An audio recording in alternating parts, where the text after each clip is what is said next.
So this video is about what I wish I knew before starting anything. So what happens is most people always want to start some kind of a business or some project or something big, very serious, like a do or die type of situation. But they don't know what kind of person that they need to become before you can start that. So it's not everything you just go. Yeah, it's kind of like you start and you go with the flow, but that's just like learning the actual business is going with the flow. But turning yourself into that man or that businessman or that responsible person, it takes a certain amount of characters and skills and routine in your life to adapt to become that person. So I'm going to tell you three simple characters or like attributes that you need as a person in order for you to be successful starting anything. There's a lot of YouTube guys and gurus, they'll tell you like 100 different things. You have to be determined, wake up at 3 a.m. and go to the gym and all this shit.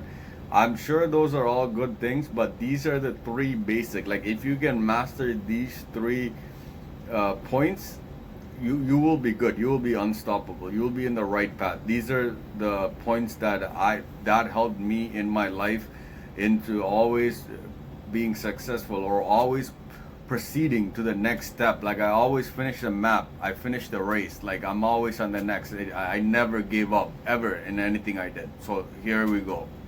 This is the step one or character one or you're like yourself, like what you need, the main thing. So the first thing is you have to have the mindset as I'll figure it out mindset. So which means that you will be able to solve any problem, any obstacle, any issue that comes in your way. You will have an answer for it, or you will solve an issue. You're not going to run away or cry about it or complain about it. Oh, that guy stole from me. Why is my business slow? Why is this guy charging me this much price? Why is this guy complaining? Or why did this thing break down on me? Or whatever the reason it may be, you have to take full accountability for it, and you have to say, I'm gonna solve it. It's just a problem. I'm not gonna look at it like stress. It's just a lesson that every entrepreneur goes through, and this is just my turn to learn it. So I can't complain about it. I just had to be happy about it. This is number one. Step one. You need to have this mindset, 100%. Two, a lot of people are gonna hate this one, but this is the truth. It's about your mind, body, health, your soul, your social life, your happiness, whatever that involves you. You need to be like, my life and my mind and my body and my energy, it's all going to go towards the business 99% of the time. And I'm not going to say something like, oh, I need 8 hours of sleep, or I'm not gonna build a bigger bicep. I've been working out, or I need rest, or I can't have too much stress, or I need better food, so I gotta spend more money. Like no, you have to stop every single thing. Literally, you have to kind of like don't care about your body and health. I know that sounds really bad, but this is the reality of what you have to go through. You had to kind of say, I don't care. Once I get rich, I'm gonna work out and do eat healthy and do all that stuff after, enjoy my life after. Right now I'm not gonna have any excuses, and I'm not gonna compare myself with the regular people out there. I'm not gonna say, oh, I work 7 days a week, so I deserve to go out one day or go dinner with my girlfriend or whatever nonsense that is. Like you have to have that mindset, because this will come when you start your project and you end up working 16 hours a day. After 8 months, it's going to creep up on you, and it's going to tell you, stop doing this. It's not worth it. Just go chill and go drink or go relax or this and that. So that's the time you have to say, no, I told myself no matter what, till I make the money I want to make, I'm not going to give up. I don't care about my personal pleasure, personal luxury. This is like a do or die for me. So I'm not giving up. So this is the second thing that you have to have, is you have to treat your mind, body, soul, everything towards your business. Not 50%, not 60%, 100%, 99.9%. The third thing is more of a plan thing, right? So what it is, it's that you have to have two plans, a short term and a long term. For me, when I had the restaurant, Uber was my short term and long term. And also I had another long term, which was renovation.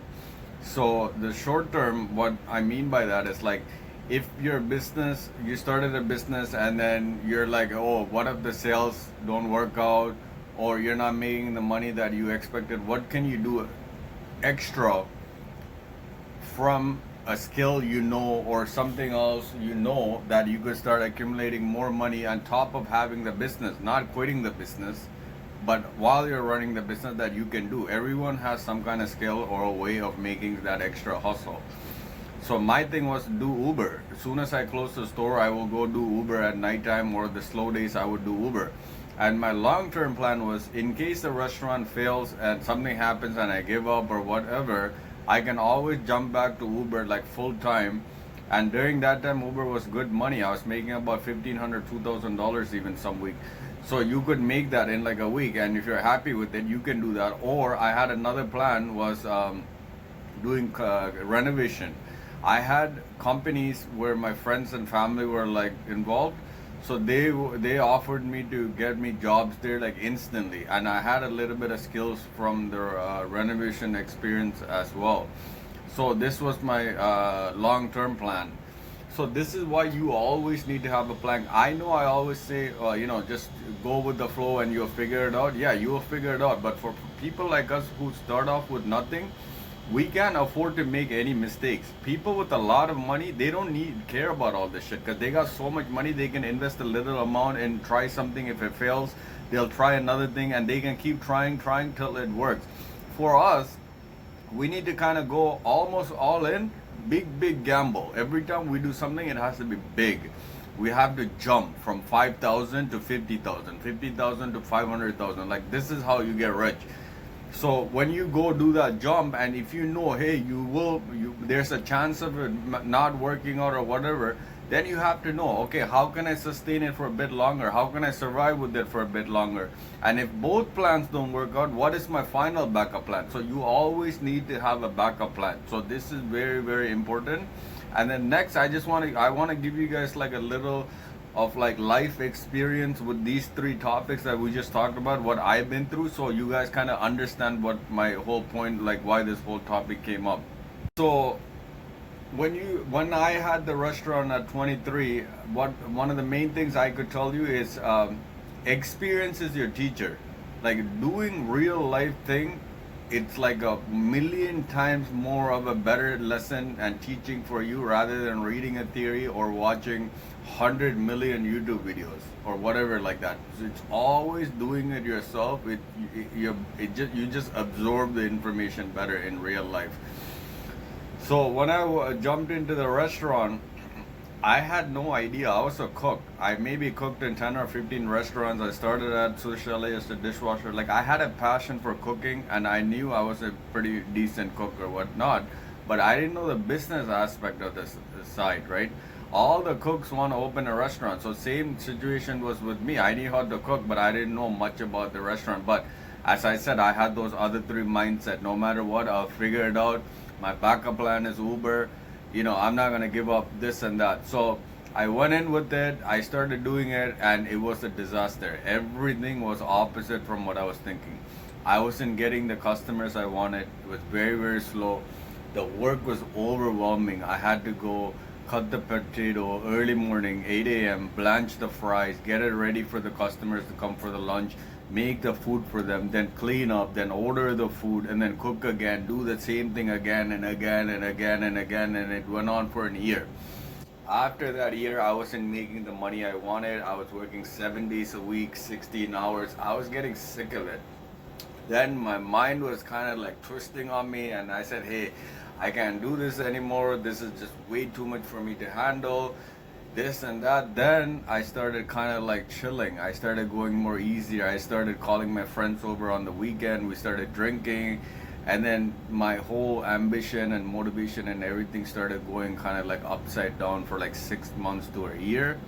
Then I realized, hey, like, I'm going down the path, and I woke myself up, and then I got the restaurant back up, and that's when I realized I really don't want to do the restaurant anymore. It just wasn't worth the effort. Like, it's not the business was bad, it's just that now I kind of realize what it takes to have a restaurant. It sounds nice from the outside, owning a restaurant, this and that, but when you actually do it and you feel the amount of stress and pressure and what you gotta go through to make that money, Some people can do it. Some people have a passion for it. Some people can't. Some people say no. So that's what happened to me. So I said, no, I'm not going to do this anymore.